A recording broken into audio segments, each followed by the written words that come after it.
قابل صد احترام برادران اسلام، معزز بزرگوں اور دوستوں،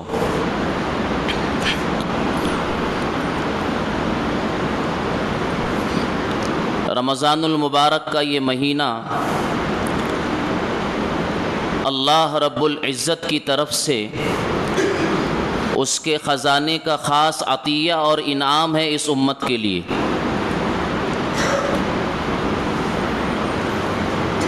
اور یہ اللہ تعالیٰ کی اپنے بندوں سے محبت کی علامت اور دلیل ہے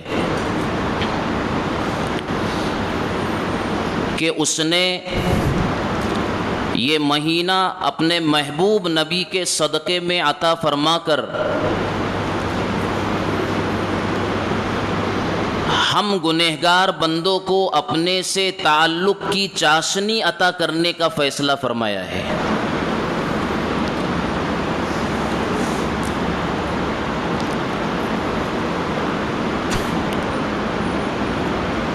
انسان کی فطرت میں یہ بات داخل ہے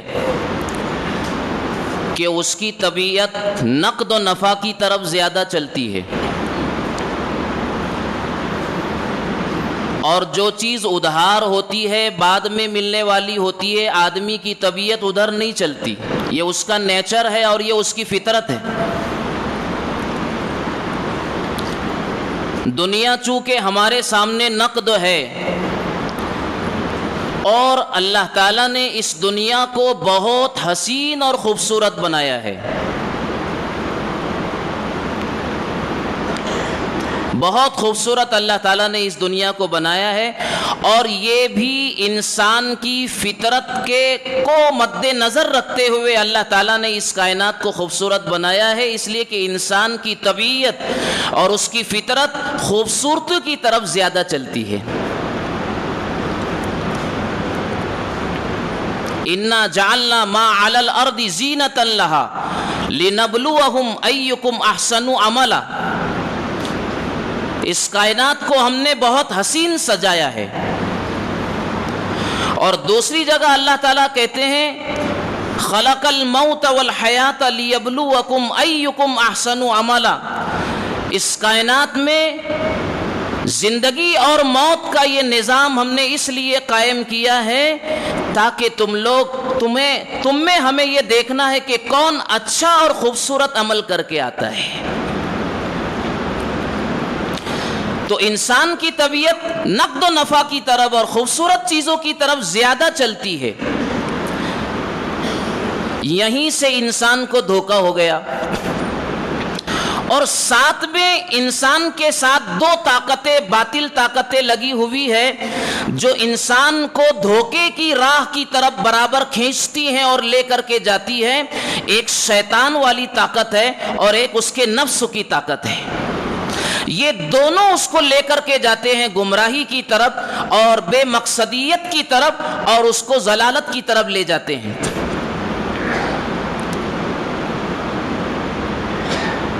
بس یہ چیزیں ہیں جس سے انسانوں کی زندگی کی یہ گاڑی پٹری سے اتر جاتی ہے کہ اللہ تعالیٰ نے اس کائنات کو بڑا حسین اور خوبصورت بنایا ہے۔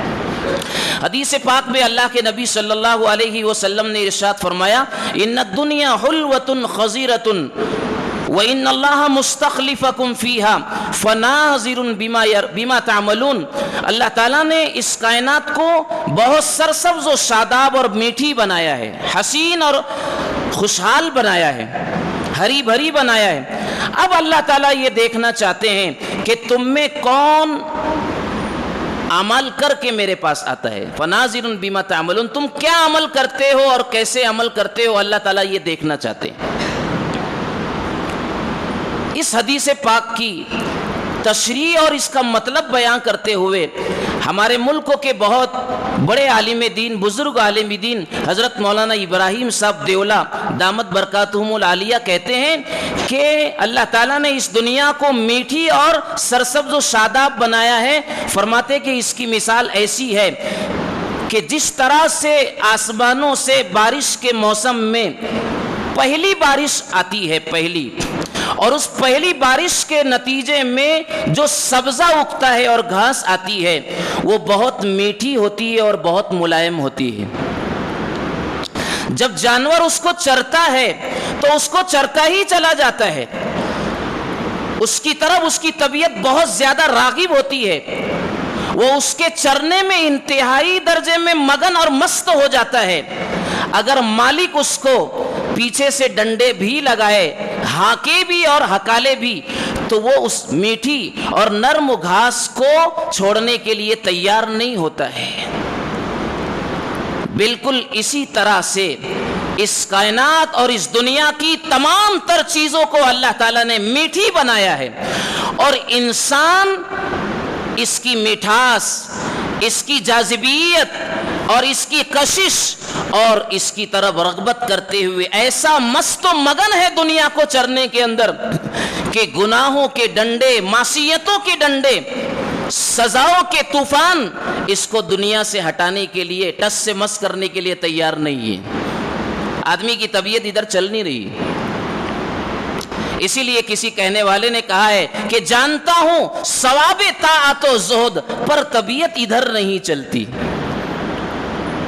رسول اللہ صلی اللہ علیہ وسلم کی زبان مبارک سے اللہ تبارک و تعالی نے اس دنیا کی بے حقیقتی کو, اس دنیا کی کمزوری کو, اس کی بے ثباتی کو اور اس کے دھوکے کو اللہ کے نبی صلی اللہ علیہ وسلم کے ذریعے بیان فرما دیا. آخرت کے فضائل, آخرت کی نیکیوں کا بھاؤ نبی کریم صلی اللہ علیہ وسلم کی زبان مبارک سے بتلا دیا گیا, لیکن انسان اس کے چرنے میں اس قدر مست اور مگن ہے کہ آدمی کی طبیعت ادھر نہیں چلتی ہے. اسی لیے رمضان المبارک جب شروع ہوتا ہے اس سے پہلے اللہ کے نبی صلی اللہ علیہ وسلم نے صحابہ سے اس کی عظمتیں, اس کی برکتیں, اس کی نورانیت اور اس کی عظمت, اس کی افادیت اور اس کے محتم بالشان ہونے کے بہت سارے فضائل اور مناقب رسول اللہ صلی اللہ علیہ وسلم نے امت کو بتلا دیے کہ کم سے کم رمضان کا مہینہ میری امت اور اللہ کے بندے اس طرح سے گزارے کہ یہ رمضان گزرنے سے پہلے اللہ کے بندوں کو اللہ کا تعلق نصیب ہو جائے. خوب سمجھو میرے بھائیوں کہ یہ مہینہ صرف روزے رکھ لینے کا, تراویح پڑھ لینے کا, اپنے مالوں کی زکوٰۃ دے دینے کا اور تھوڑی سی کوشش کر لینا, یہی اس کا مقصد اور اس کی علت نہیں ہے. ایک بہت بڑا مقصود اور ایک بہت بڑی غرض و غایت اس مہینے کو عطا کرنے کے پیچھے ہے اللہ رب العزت کی. ورنہ اور مہینے جیسے ہوتے ہیں وہ اللہ کی مخلوق ہے, رمضان بھی اللہ تعالیٰ کا بنایا ہوا اور اس کی مخلوق ہے. اس میں جو عظمتیں اور برکتیں اللہ تعالیٰ نے ڈالی ہے وہ ہمارے لیے, کہ اس مہینے میں بندوں کو اس کا تعلق نصیب ہو جائے. انسان کے دلوں پر زنگ لگتا ہے. حدیث پاک میں اللہ کے نبی صلی اللہ علیہ وسلم نے فرمایا ان لهذه القلوب تصدع كما يصدع الحديد اذا اصابه الماء قيل يا رسول الله وما جلاؤها قال كثرة ذكر الموت وتلاوة القرآن او كما قال النبي صلی اللہ علیہ وسلم رواہ البیہقی فی شعب الایمان. دلوں کو زنگ لگتا ہے. جس طرح سے لوہے کو پانی لگ جائے تو اس کو زنگ لگ جاتا ہے, وہ میلا ہو جاتا ہے, آلودہ ہو جاتا ہے.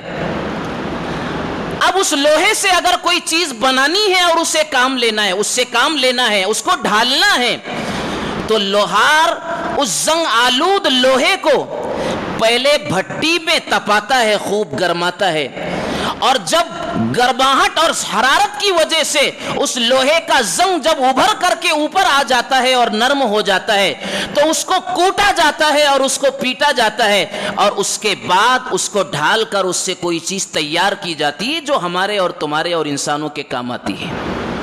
اسی طرح انسانوں کے دلوں کو بھی زنگ لگتا ہے, اور یہ زنگ لگتا ہے ہماری معصیتوں کا اور ہمارے گناہوں کا. گناہوں کا زنگ لگ جاتا ہے. دل زنگ آلود ہو جاتے ہیں تو اب اس پر کسی اچھی بات کا اثر نہیں ہوتا. دل جب زنگ آلود ہوتے ہیں، میلے ہو جاتے ہیں گناہوں کی وجہ سے، تو اب قرآن کی تاثیر اس پر اثر انداز نہیں ہوتی. اللہ کا کلام بھی اس کے دل کو پسیجتا نہیں ہے، نرم نہیں بناتا. رمضان المبارک کا جیسا نورانی ماحول اور روحانی ماحول بھی بہت سے اللہ کے وہ بندے ہیں، ان کو اثر انداز نہیں ہوا، ان پر کوئی اثر نہیں چھوڑا. ابھی ہمارے چند دن پہلے ایک دوستوں نے بتایا کہ میرا یہ جو ہے بھتیجا ہے، میرے سامنے آیا وہ انہوں نے اس کا تعارف کرایا کہ میرا یہ بھتیجا ہے، شراب پی کر کے آیا تھا. میں نے اس کو خود ڈلتے ہوئے دیکھا شراب کی حالت میں. رمضان ہے لیکن رمضان نے اس کے شراب کو چھوڑایا نہیں، ماحول نے اس کی طبیعت پر اثر نہیں کیا. کتنے نوجوانوں کو ہم روزانہ اپنی آنکھوں سے دیکھ رہے ہیں، ہوٹلوں میں پردے لگا کر کے، پردوں کی اوٹ اور آڑ میں چھپ کر کے روزہ خوری کر رہے ہیں. بلکہ اس سے آگے بغاوت دیکھیے اللہ کے بندوں کی. دل جب زنگ آلود ہوتے ہیں، اللہ کی معصیتوں سے سخت بن جاتے ہیں، تو کسی بات کا اثر، کوئی ماحول ان کی زندگیوں میں چینجنگ اور انقلاب نہیں پیدا کرتا. کتنے نوجوان باغی اللہ کے ایسے ہیں جو رمضان کے اس مبارک مہینے میں بھی گٹکا اور تمباکو اور دیگر چیزوں کو کھا کر کے سامنے پچکاری مار رہے ہیں، روزہ داروں کے سامنے. ایک بڑی تعداد ایسی ہے میرے بھائیوں جو روزہ نہیں رکھتی ہے، ایک بہت بڑی تعداد ایسی ہے جو تراویح نہیں پڑھتی ہے، اور ایک بہت بڑی تعداد ایسی بھی ہے جو اللہ کی کتاب کو پڑھنا تو دور کی بات ہے، اپنی نظروں سے دیکھنا بھی رمضان کے مہینے میں گوارا اور پسند نہیں کرتی. انہیں توفیق نہیں ملی اس مہینے میں بھی. کیا ہے یہ چیز؟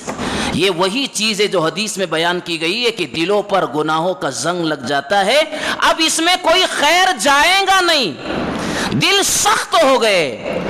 حضرات صحابہ کے متعلق قرآن میں کیا کہا گیا؟ وَإِذَا تُلِيَتْ عَلَيْهِمْ زَادَتْهُمْ إِيمَانًا وَعَلَى رَبِّهِمْ يَتَوَكَّلُونَ ثُمَّ تَلِينُ جُلُودُهُمْ وَقُلُوبُهُمْ إِلَى ذِكْرِ اللَّهِ کہ جب قرآن پڑھا جاتا ان کے دل پسیج جاتے، بدن پر راشا طاری ہو جاتا، پوری باڈی کپ کپانے لگتی، اللہ کی خشیت و خوف سے ان کے دل جو ہے لرزنے لگتے ہیں. اس لیے کہ دل اللہ کی یادوں سے معمور تھے تو نرم تھے، اور جب دل زندہ ہوتا ہے اور نرم ہوتا ہے تو اللہ کی باتیں، دین کی باتیں، رسول اللہ صلی اللہ علیہ وسلم کے ارشادات عالیہ اور قرآن کی تلاوت اور اس کی آواز انسانوں کی طبیعت میں جو ہے چینجنگ اور انقلاب پیدا کرتی ہے. علماء نے لکھا ہے کہ یہ کیسے پتہ چلے گا کہ انسان کا دل زندہ ہے یا مردہ ہے؟ کیسے پتہ چلے گا ہمارا دل زندہ ہے یا مردہ ہے؟ اس لیے کہ یہ دل کو اللہ کی یادوں سے لگانے کا مہینہ ہی ہے. روزہ، تراویح، تلاوت، صدقہ، صدقۃ الفطر، یہ تو ایک سسٹم ہے، اعمال کا ایک جدول ہے، ایک نقشہ ہے جو ہمیں دیا گیا ہے کہ یہ تو کرنے کے کام ہے، تمہاری ذمہ داری ہے. لیکن ان سب کے پیچھے یہ ہے کہ تمہارا دل اللہ سے کنیکشن تمہارا مضبوط ہو جائے. تو دل زندہ ہے یا مردہ ہے کیسے پتہ چلے گا؟ اس کی علامت علماء نے یہ بیان فرمائی ہے کہ آدمی جب نماز پڑھے تو نماز میں اس کا دل لگے. دل چاہے کہ نماز میں لمبی کر دوں، نماز ختم کرنے اس کا دل نہ ہو. ابھی میں نے واٹس ایپ پر دیکھا بہت معتبر ذرائع سے کہ ایک نوجوان، مصر کا ایک نوجوان ہے جس کے دل میں کسی زمانے میں یہ خیال انگڑائی لیتا ہے کہ سیدنا عثمان بن عفان رضی اللہ تعالی عنہ نے اپنی زندگانی میں ایک رکعت میں پورا قرآن تلاوت کیا تھا کھڑے ہو کر کے. یہ مجاہدے تھے صحابہ کے. ہم ان مجاہدات کی ہوس نہیں کر سکتے ہیں، اس درجے اور اس لیول کے مجاہدات و قربانیاں ہم تو دے نہیں سکتے ہیں، اور اس کی ہمیں ہوس بھی نہیں کرنا چاہیے. لیکن اس کے دل میں یہ جذبہ آیا، اس نے پہلی مرتبہ کوشش کیا نفل میں پورا قرآن ایک رکعت میں پڑھنے کی، اس نے سعی اور کوشش کیا، لیکن پہلی مرتبہ میں وہ سکسیس اور کامیاب تو نہیں ہو سکا. 15 پاروں کے بعد اس کے پیروں نے جواب دے دیا، اس لیے اس نے ختم کر دیا اس کو. لیکن اس سال اس نے ایک رکعت میں مکمل قرآن کریم پورا کیا. اس نیت جو اس نے اور جذبہ کیا تھا، آج بھی ایسے نوجوان، آج بھی اللہ کے ایسے بندے جب مجاہدے پر آئے تو پورا قرآن ایک رکعت میں کھڑے ہو کر کے پورا کرے. اور وہ کہتا ہے، اس نے اپنی روایات لکھی کہ میں نے مکمل یہ قرآن ایک رکعت میں سیدنا عثمان بن عفان رضی اللہ تعالیٰ عنہ کے عمل کی نقالی میں جو کیا ہے، میں نے اس کو پورے ذوق و شوق کے ساتھ کیا، پورے جذبے کے ساتھ کیا. پورے قرآن کی ایک رکعت میں تلاوت میں مجھے کسی لمحہ کوئی سستی، کوئی کاہلی اور کسی طرح کی کوئی جو ہے کمزوری محسوس نہیں ہوئی. اللہ کے فضل سے اس نے یہ مجاہدہ کیا. تو دل اگر نماز میں چل رہا ہے تو دل زندہ ہے. جی، آدمی قرآن کریم لے کر کے بیٹھا اور تلاوت کرنا اس نے شروع کیا، اور تلاوت وہ کر رہا ہے، پارے پہ پارے پڑھتا چلا جا رہا ہے، پہلا، دوسرا، تیسرا، چوتھا، پانچواں، مسلسل تسلسل کے ساتھ اللہ کی کتاب کی وہ تلاوت کر رہا ہے. اس کا دل تو یہ چاہتا ہے کہ تلاوت کرتا ہی چلا جاؤں، کرتا ہی چلا جاؤں، لیکن مشاغل دنیا ہیں، ضروریات زندگی ہیں، اور دنیا کے کام کاج کی بنا پر وہ مجبوراً اس کو بند کرتا ہے. دل لگ رہا ہے اس کی تلاوت میں، تو اس کا یہ علامت ہے اس بات کی کہ اس کا دل زندہ ہے. ایک آدمی دعا کے لیے ہاتھ اٹھاتا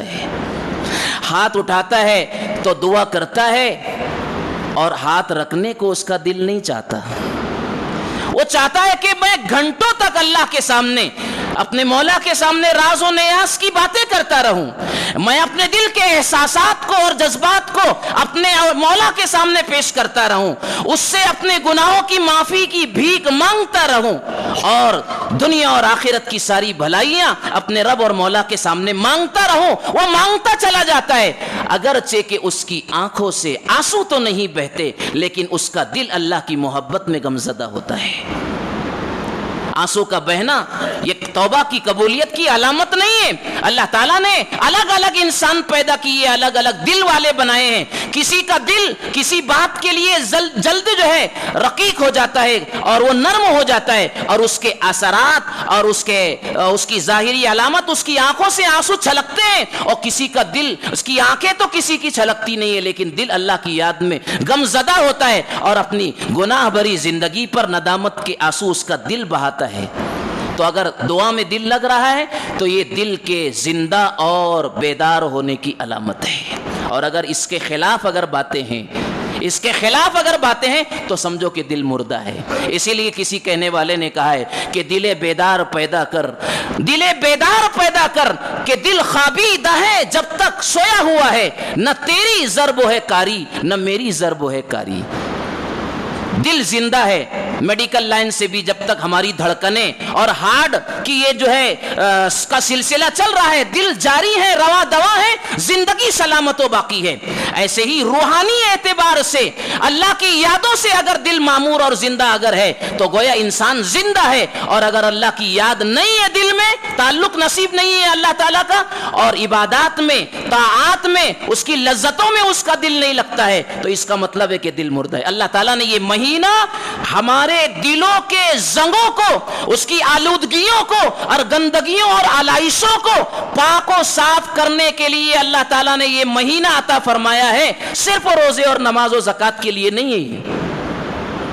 اس لیے ہر انسان یہ کوشش کرے کہ اس مہینے میں مجھے اللہ کا تعلق بولو نا نصیب ہو جائے.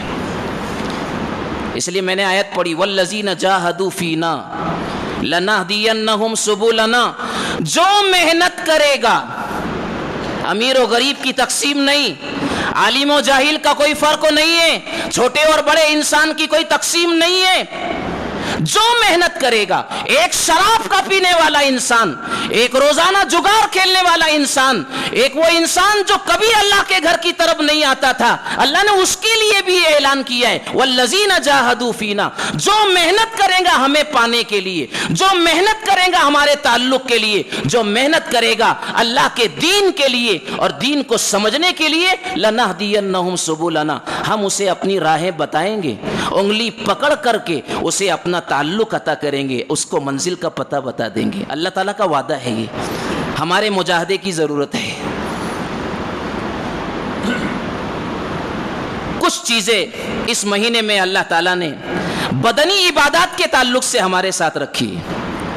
اب ہمارا مزاج جو ہے دین کے معاملے میں اکتفا کرنے کا ہے، اکتفا، بس ہو گیا، 1.25 پارے والی تراویح پڑھ لی، ذمہ داری ختم۔ یہاں تو اکتفا ہے، اور دنیا کے معاملے میں اکتفا نہیں ہے، بس نہیں ہے، وہاں تو حل من مزید، جتنا چاہے اتنا ہو جائے، جتنا چاہے اتنا ہو جائے، آدمی کو قناعت حاصل نہیں ہے۔ اسی لیے حرص یہ بھی ہے کہ آدمی کے پاس ضرورتوں سے زیادہ آ گیا، لیکن اس کے باوجود بھی اس سے زیادہ کی تگ و دو میں اور محنت میں انسان لگا ہوا ہے، یہ بھی حرص ہے۔ کہ دین کے معاملے میں اکتفا کر لیا ہم نے، 1.25 پارے کی تراویح یہ اقل درجے کا معاملہ ہے، اقل درجے کا معاملہ ہے۔ اللہ کی کتاب کا حق اس سے زیادہ کا ہے، رمضان کا تقاضا اس سے زیادہ کا ہے کہ تلاوت ہم بڑھائیں۔ اسی لیے اخیر عشرہ آ گیا، روایات و احادیث میں پتہ ہے آپ کو اللہ کے نبی صلی اللہ علیہ وسلم کی زندگی اور آپ کا معمول کیا بتایا گیا۔ اذا دخل العشر الاخر احیا اللیل وایقظ اہلہ وشد المیزر او کما قال رسول اللہ صلی اللہ علیہ وسلم۔ اخیر عشرہ آتا ہے، آپ کا مجاہدہ بڑھ جاتا ہے، آپ کی عبادت بڑھ جاتی ہے، راتوں کو احیا کرتے ہیں، اس کو زندہ کرتے ہیں اور جاگتے ہیں، اہل خانہ کو بھی آپ جگاتے ہیں، اور شد المیزر مجاہدے پر اور اللہ کی یاد میں لگنے پر آپ کمر کس لیتے ہیں، شد المیزر کمر کس لیتے ہیں کہ اب مشاکل دنیا جو 20 دنوں میں جس قدر بھی تھے انہیں بھی اب ختم کر کے اب صرف اور صرف اللہ کی یاد میں عشرہ اخیرہ کو گزارنا ہے۔ یہ نبی کا عمل ہے، نبی کی زندگی اور نمونہ ہمیں بتا دیا گیا ہے۔ یہ ہمارا معاملہ تو الٹا ہے، اخیر عشرہ مسجدیں ویران ہونے لگتی ہے، خالی ہونے لگتی ہے، تراویح میں لوگوں کی تعداد گھٹنے لگتی ہے، بازار زیادہ آباد ہونے لگتے ہیں۔ اسی لیے ہم کہتے ہیں جن لوگوں کو جو ہے 6 دن میں اور 10 دن میں قرآن کریم کو سننے کا شوق ہے، جنہوں نے سنو میں بہت اچھی بات ہے، لیکن ذوق عبادت اگر کسی کو زیادہ ہے وہ اخیر عشرے میں ان تراویح کے 6 دنوں اور 8 دنوں اور 10 دنوں میں تراویح کے کا انتظام کرے اور قرآن سنے۔ اخیر عشرہ تو اس کا تقاضا ہے۔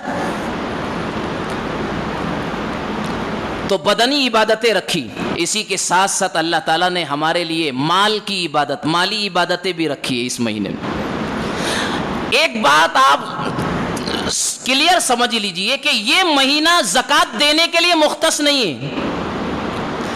زکوٰۃ کا معاملہ تو ایسا ہے کہ جو اسلامی مہینے کے اندر جس مہینے میں نصاب کا مالک بنے گا، چاہے ربیع الاول میں، رجب میں، شعبان میں، کسی بھی مہینے میں وہ نصاب کا مالک بن جائے، وہاں سے لے کر کے آنے والے اسی مہینے کے اندر، پچھلے سال اگر ربیع الاول میں مالک بنا تھا تو آنے والے سال میں ربیع الاول میں، گزشتہ سال اگر وہ رجب میں نصاب کا مالک بن گیا تھا، آنے والے سال کے رجب میں وہ سال پورا ہونے پر اس کو زکوٰۃ دینی ہے۔ اس کے زکوٰۃ دینے کا مہینہ رجب ہے، ربیع الاول ہے سال پورا ہونے پر۔ رمضان کا مہینہ زکوٰۃ دینے کا مہینہ ہے ایسا نہیں ہے، یہ تو ہم نے اس کو زکوٰۃ دینے کے لیے طے کر لیا ہے کہ ہمارا سال اگر ربیع الاول میں بھی پورا ہو گیا، شعبان میں بھی پورا ہو گیا، لیکن ہم جو ہے رمضان ہی میں زکوٰۃ دیتے ہیں۔ حضرات صحابہ کا کتابوں میں معمول بتایا گیا کہ حضرات صحابہ شعبان المعظم میں اپنے مالوں کی زکوٰۃ دے دیا کرتے تھے، بہت سارے صحابہ، کہ سال پورا ہو گیا زکوٰۃ دینا ہے۔ یہ ایک مسئلہ میں نے آپ کو بتا دیا۔ ہم ثواب کی امید میں کہ بھی ثواب بڑھ جاتا ہے، بھاؤ بڑھ جاتا ہے، اس لیے ہم جو ہے مالوں کی زکوٰۃ رمضان ہی میں دیتے ہیں، لیکن مسئلہ یہ ہے، اور مالدار ہونا کوئی عیب کی بات تو ہے نہیں، لیکن انسان اپنے مال کا حق ادا کرے، مال کا حق ادا کرے۔ حضرت عبد الرحمن بن عوف رضی اللہ تعالیٰ عنہ ٹاپ 10 صحابہ میں ان کا شمار ہے. وہ 10 صحابہ جن کو دنیا میں جنت کی بشارت رسول اللہ صلی اللہ علیہ وسلم کی زبان مبارک سے بتلا دی گئی. اب اس سے اونچا مقام عشرۃ المبشرہ، اس سے اونچا مقام کس کا ہوگا؟ لیکن جب ان کا دنیا سے انتقال ہوا تو دولت کتنی چھوڑی تھی؟ اپنے پیچھے جو ورثہ انہوں نے چھوڑا، جو ترکہ انہوں نے چھوڑا، وہ یہ ہے کہ 4 بیویاں تھیں جنہیں چھوڑ کر کے وہ دنیا سے گئے. 1000 گھوڑے، 1000 اونٹ، 10,000 بکریاں، یہ سب مال چھوڑا. اور آگے سنیے، اور 28 ٹن سونے کی اینٹیں چھوڑی تھی. 28 ٹن سونے کی اینٹیں. علماء نے لکھا کہ ان کے مال کو تقسیم کرنے کے لیے، اینٹوں کو کاٹنے کے لیے جن آروں کا استعمال کیا گیا، کئی آریں اور کئی آریاں ٹوٹ گئی. آج دنیا میں اتنا بڑا کوئی مالدار بتاؤ ہے؟ 28 ٹن سونے کا مالک. لیکن سنو، سخاوت کا یہ حال تھا، مال کو اللہ کے راستے میں لٹانے کا یہ جذبہ تھا کہ انہوں نے یہ 28 ٹن سونا اور دیگر مال و اسباب اپنی زندگی میں 2 مرتبہ زیرو بیلنس کر دیا، اپنا سب لٹا دیا اللہ کے لیے. کتنی مرتبہ؟ زیرو بیلنس کر سب دے دیا، مطلب زیرو ہو گئے. اللہ نے پھر دیا، اس لیے کہ وہ تو ایسے خزانے میں جا رہا ہے جہاں سے ملنا 101% لازم اور ضروری ہے. میں دنیا میں کسی کو اگر کوئی چیز دوں گا وہ لوٹا کر کے دے دے گا، گارنٹی نہیں ہے. پلس کر کے دے گا، کوئی ضمانت نہیں ہے. اللہ تعالی ہمارا دیا ہوا مال لوٹائیں گے یقیناً، اور پلس کر کے لوٹائیں گے، اس کو جو ہے بڑھا کر کے دیں گے.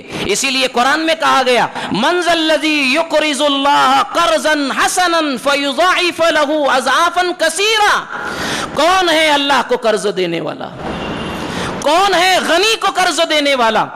اسی لیے اس کو قرض سے اسی لیے تعبیر کیا گیا کہ قرض واجب الادا ہوتا ہے، اسے لوٹانا واجب ہے قرض دینے والے کو. اس لیے اللہ نے کہا اپنے بندوں سے، کون ہے مجھے قرض دینے والا؟ اللہ کو قرض دینے کا کیا مطلب ہے؟ اللہ تو غنی ہے، بے نیاز ہے، کسی کا محتاج نہیں ہے. لیکن اللہ کو قرض دینا یعنی اس کی راہوں میں اور اس کی نسبت پر، اس کی محبت میں، اس کے بندوں کو، اس کے ضرورت مندوں کو، محتاجوں کو، ان کی ضروریات کو پورا کرنے کے لیے اپنے مالوں کی سخاوت کرنا کار خیر میں اور للہ، اللہ کے واسطے. یہ وہ قرض ہے جو اللہ کے ذمے اپنے بندوں کو لوٹانا واجب اور ضروری ہے. اللہ اس کو لوٹائیں گے. عبد الرحمن بن عوف رضی اللہ تعالیٰ عنہ کو 2 مرتبہ زیرو بیلنس ہو جانے کے بعد بھی لوٹایا اللہ تعالیٰ نے. سیدنا موسیٰ علیہ الصلوۃ والسلام ایک مرتبہ جا رہے تھے، ایک شخص ملا اور کہنے لگا کہ حضرت میں بہت کلاش، بہت فقیر اور غریب و نادار آدمی ہوں، سوکھی روٹی پر ساری زندگی میری گزرتی ہے، میرے پریوار کی. آپ اللہ تعالیٰ کے پاس جاتے ہو، کوہ طور پر ہم کلامی کرتے ہو، شرف کلام آپ کو حاصل ہے، اللہ سے کہو نہ جا کر کے میری درخواست کہ مجھے اتنا دے کہ ترنے والا ہو جائے میرا، میں بھی گھی اور پراٹھے کھاؤں ایسا. اسی کے لیے ساری محنت ہو رہی ہے دنیا میں.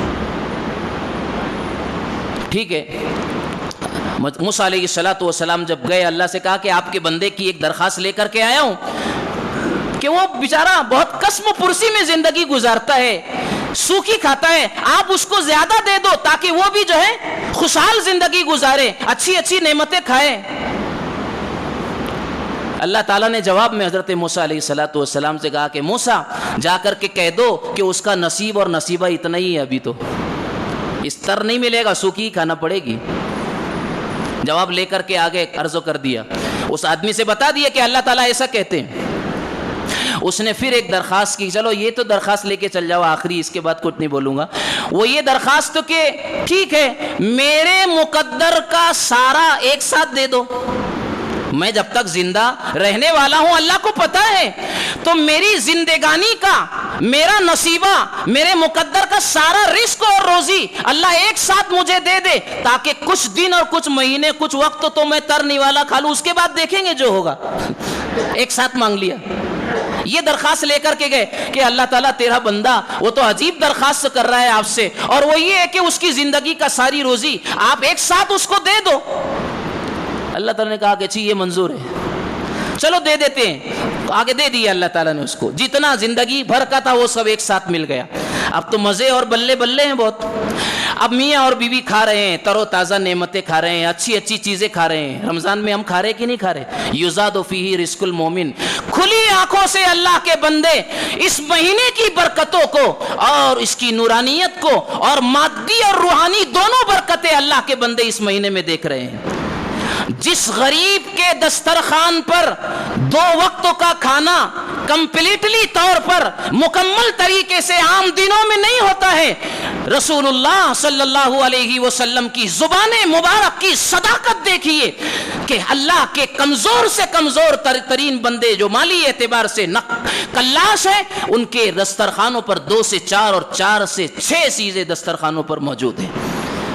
یہ اللہ تعالیٰ کے وعدوں پر یقین بندہ مومن کا بڑھنا چاہیے. رسول اللہ صلی اللہ علیہ وسلم کی باتیں کتنی پر یقین ہیں اور کتنی قابل اعتماد ہے کہ آنکھوں سے ہم اس کی صداقت کو دیکھ رہے ہیں. بہرحال وہ میاں بیوی کھا رہے ہیں. شوہر نے کہا کہ شوہر نے کہا کہ اس میں سے کچھ اپنے جیسے بھی ہم نے جو زندگی گزاری کمزور ایسے کتنے بندے ہوں گے, چلو اس میں سے ان کو بھی بانٹ دیتے ہیں. بیوی نے کہا کہ نہیں, پھر وہی کلاش اور سوکھی روٹی والی زندگی آ جائے گی. لیکن شوہر نے کہا کہ نہیں, دے دیں گے, اللہ تعالیٰ ہم کو دے دے گا. وہ سارا مال اٹھا کر انہیں یاد, دیکھو آدمی جب فقیری میں اور غریبی میں زندگی گزارتا ہے, حالات کو جب وہ جھیلتا ہے تو اسے اپنے جیسے بندے یاد آتے ہیں کہ دوسرے بھی کیسے کھاتے ہوں گے اور کیسے پیتے ہوں گے. اس مہینے کا مقصد ایک یہ بھی ہے روزوں کا, کہ بھوکا رکھ دیا اللہ تعالیٰ نے کچھ سمے کے لیے, پیاسا رکھ دیا. اب احساس جاگے بندے کو اس روزے کے مقصد سے کہ اللہ کے کتنے بندے ہیں جو اس طرح سے روزانہ بھوکی زندگی گزارتے ہیں, بھوکے سو جاتے ہیں اور پیاسے ہوتے ہیں, یا یہ کہ جو ہے کمزور سی زندگی گزارتے ہیں. روزے کا مقصد یہ بھی کہ ہمیں ان کی یاد آئے, اسی لیے تو مالی عبادت رکھی گئی ہے کہ سخاوت کرو تاکہ وہ بھی کھائے اور پیے. تو اٹھا کر کے سارا مال دے دیا. جب دے دیا تو اس سے 10 گنا دوسرے تیسرے دن آ گیا, دوسرے دن اس سے 10 گنا آ گیا. فَيُضَاعِفَهُ لَهُ أَضْعَافًا كَثِيرًا, اللہ بڑھا کر کے دیں گے. اور کثیرہ آگے کتنا بڑھا کر کے دیں گے, اس کی کوئی تحدید و تعین اور اس کی کوانٹٹی قرآن نے بیان نہیں کی ہے. اللہ بڑھا کر کے دے گے. 10 گنا اللہ نے بڑھا کر کے دے دیا. جب 10 گنا آیا دوسرے دن, پھر میاں بیوی نے وہی بات ہوئی, اٹھا کر کے پھر دے دیا. اور اپنے جیسے کمزوروں کو جو زندگی کا احساس تھا اللہ نے پھر بڑھا کر کے دے دیا. اب ایک وقت تو ایسا ہوا کہ لنگڑ لگنے لگے, اتنا اللہ نے دیا کہ وہاں لنگڑ لگ رہے. لنگڑ سمجھتے ہیں نا, ہاں, لوگ آ رہے ہیں اور کھا رہے ہیں. اللہ کے بعض بندوں کو اللہ یہ توفیق عطا کرتے ہیں کہ وہ خوب لٹاتے ہیں, اپنے مال خوب لٹاتے ہیں. سخاوت اللہ تعالیٰ نے ان کو عطا فرمائی. اسی لیے علماء نے لکھا ہے کہ جو سخی آدمی ہو اللہ کو پسندیدہ اور محبوب ہے, چاہے وہ اعمال کے اعتبار سے کمزور ہو, تہجد گزار نہ ہو. لیکن بخیل اللہ کو پسند نہیں ہے, چاہے وہ تہجد گزار ہو. بخیل آدمی اللہ کو پسند نہیں ہے.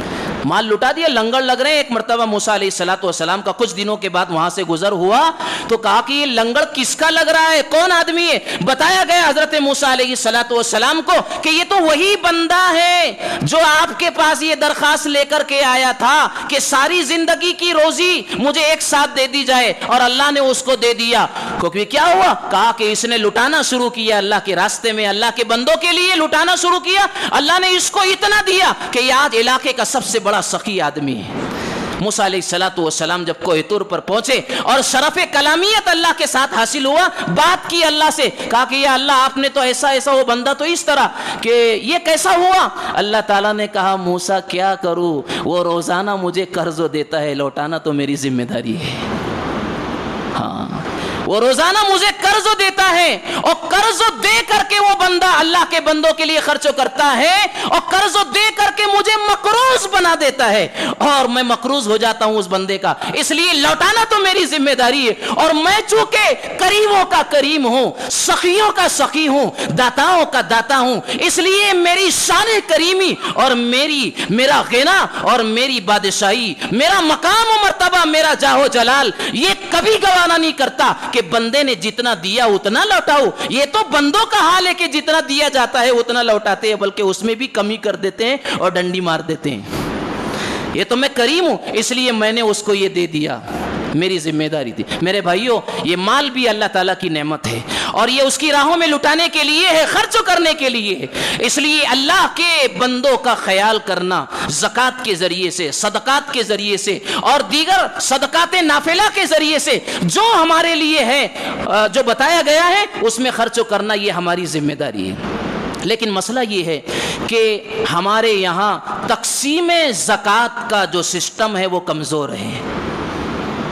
تقسیم زکوٰۃ جو ہمارے یہاں ہو رہی ہے، ہمارے یہاں کا مطلب صرف مالیگاؤں میں نہیں، ملک بھر میں، دنیا بھر میں کہیں کہیں اس کا نظام صحیح ہوگا۔ جس انداز سے ہم لوگ زکوٰۃ تقسیم کر رہے ہیں، اس سے زکوٰۃ کے نظام کا مقصد اور علت حاصل اور غرض حاصل نہیں ہوتی ہے۔ حدیث پاک میں کیا کہا گیا؟ تُؤْخَذُ مِنْ أَغْنِيَائِهِمْ وَتُرَدُّ إِلَىٰ فُقَرَائِهِمْ، کہ زکوٰۃ کا مال ان کے مالداروں سے لیا جائے گا اور انہی کے فقراء اور غربا کو دیا جائے گا، تاکہ آنے والے سالوں میں نظام زکوٰۃ کی بنیاد پر ہمارے سماج و سوسائٹی میں لینے والوں کی تعداد اگر ختم نہ ہو تو کم سے کم نظام زکوٰۃ اور تقسیم زکوٰۃ ایسی ہونا چاہیے کہ لینے والوں کی تعداد کم تو ہو، ختم نہ ہو تو کم سے کم لینے والوں کی تعداد کم ہو۔ لیکن کیا دیکھ رہے ہیں ہم لوگ؟ لینے والوں کی تعداد بڑھی ہوئی ہے، پھر اس میں فراڈ اور غیر مستحقین جو آگے بڑھ کر کے سینہ تان کر کے مانگتے ہیں، ہم ذمہ دار ہیں ان کو بگاڑنے کے۔ میں صاف لفظوں میں آپ سے کہہ رہا ہوں، جو غیر مستحقین لوگ ڈھونگی مانگنے والے فقراء اور غربا ہے، جو مستحق نہیں ہیں، جنہوں نے مانگ کر کے کھانا اپنا پیشہ بنایا ہے، ان کو بگاڑنے والے اور ان کی عادتوں کو خراب کرنے والے، دینے والے احباب ذمہ دار ہیں۔ آج سماج میں کہاں کہاں سے بیماریاں اور معصیتیں در آ رہی ہے۔ برقع پہن کر نوجوان بچیاں ہوٹلوں میں گھس جاتی ہیں، کرسیوں کے پاس آدمیوں کے گھٹنے سے گھٹنا لگا کر کے بات کرتی ہے۔ سماج معصیتوں کی کس ڈگر پر جا رہا ہے، ہمارا شہر کس انداز پر چل رہا ہے، ذمہ داروں کو بہت زیادہ سوچنے کی ضرورت ہے۔ میں ایک دو گزارش کر کے بات ختم کر رہا ہوں۔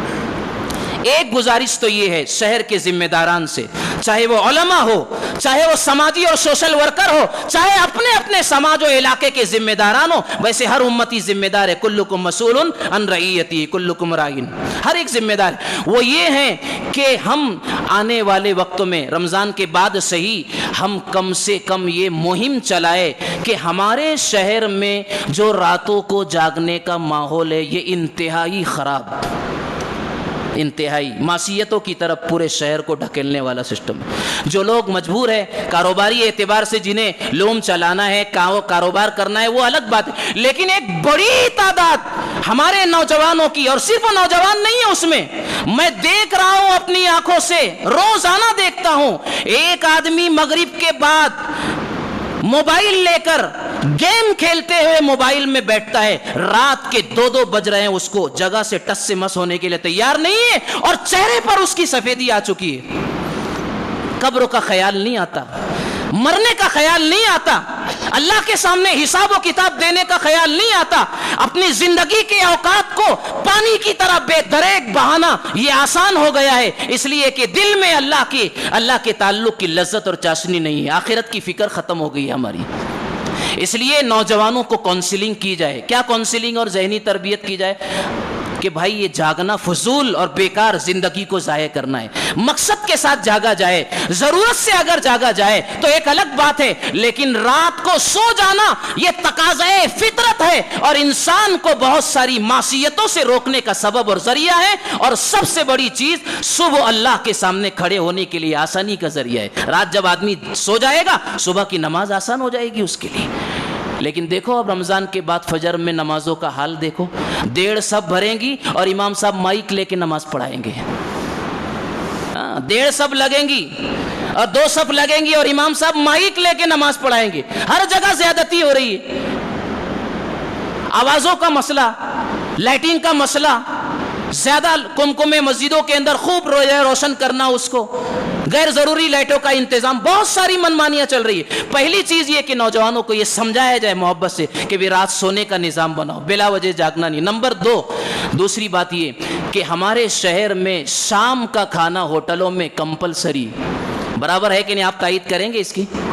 ایک بڑی تعداد, رمضان ہو, رمضان میں تو کیا کہیں گے, کھانا اور پینے کا مہینہ ہو گیا ہمارے شہر کا, تو یہ ایک بڑی تعداد عام دنوں میں بھی شام کا کھانا ہوٹلوں میں کھاتی ہے. گھر والے کچھ بھی کھائے لیکن ہم تو ہوٹل میں کھائیں گے, خوب خرچ کریں گے, گھر میں تنگی جائے گی, اس کو ماریں گے اور پیٹیں گے, زد و کوب کریں گے, اتنے میں تجھے خرچ چلانا ہے. لیکن ہم تو اپنے جو ہے عیش و عشرت کو اور اپنی چاہتوں کو ہوٹلوں میں جا کر کے پورا کر. یہ مزاج بھی بہت جو ہے اقتصادیت کے اعتبار سے, اکنامک کے اعتبار سے اور اپنی جو ہے بدحالی کی طرف لے جانے والا نظام ہے. یہ بھی ذہن سازی کی جائے ہمارے نوجوانوں کو. یہ گزارشات تھی میری. ہم محنت کریں گے دھیرے دھیرے, اللہ تعالیٰ جو ہے ہماری محنت کو جو ہے قبول کر کے کچھ نہ کچھ جو ہے فرق کو کرے گا, کسی نہ کسی کا ذہن بنے گا تو اللہ تعالیٰ ہمارے لیے ذخیرہ آخرت بنائیں گے. بھائیو, جس طرح سے میں نے آپ سے کہا کہ سخاوت بھی کرنا ہے, اسی اعتبار سے, اسی مناسبت سے آخری گزارش یہ آپ سے ہے کہ ملک ہندوستان کا ایک عظیم ادارہ جامعہ اسلامیہ اشاعت العلوم عقل کوہ ہے. یہ ادارہ 46 سال کی مدت اور زمانہ رکھتا ہے, لیکن 1.5 صدی کا کام اس ادارے نے کیا ہے. اس کے بانی و مبانی حضرت علامہ مولانا غلام محمد صاحب وستانوی دامت برکاتہم العالیہ, جو اس وقت جو ہے سورت کے ہاسپٹل میں زیر علاج ہے. آپ سب حضرات سے دعاؤں کی درخواست ہے ان کے لیے.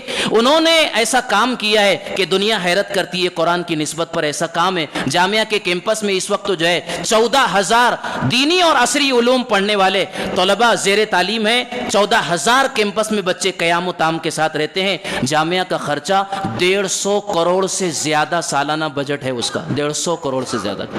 اس لیے آپ حضرات سے گزارش ہے کہ جامعہ کا آپ خوب تعاون کریں گے, رسیدیں بنوائیں گے. نماز کے بعد میں گیٹ کے پاس موجود ہوں, باہر بھی رضاکار جامعہ کے تعاون کے لیے کھڑے ہیں. آپ سب حضرات سے بہت گزارش ہے کہ جامعہ کا بھرپور تعاون کریں. اللہ تعالی ہماری مالی جانی تمام تر عبادتوں کو قبول فرمائے. وآخر دعوانا الحمدللہ.